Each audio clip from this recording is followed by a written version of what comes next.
هو الذي جعل الشمس ضياء والقمر نورا وقدره منازل لتعلموا عدد السنين والحساب ما خلق الله ذلك إلا بالحق يفصل الآيات لقوم يعلمون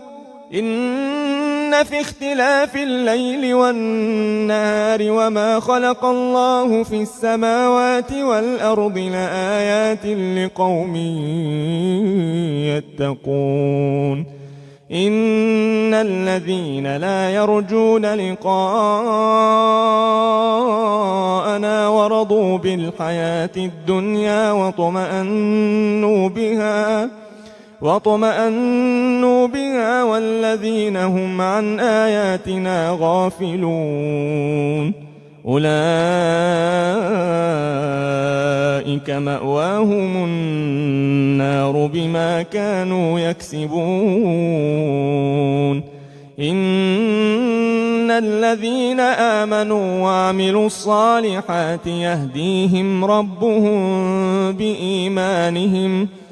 يهديهم ربهم بإيمانهم تجري من تحتهم الأنهار في جنات النعيم دعواهم فيها سبحانك اللهم وتحيتهم فيها سلام وآخر دعواهم أن الحمد لله رب العالمين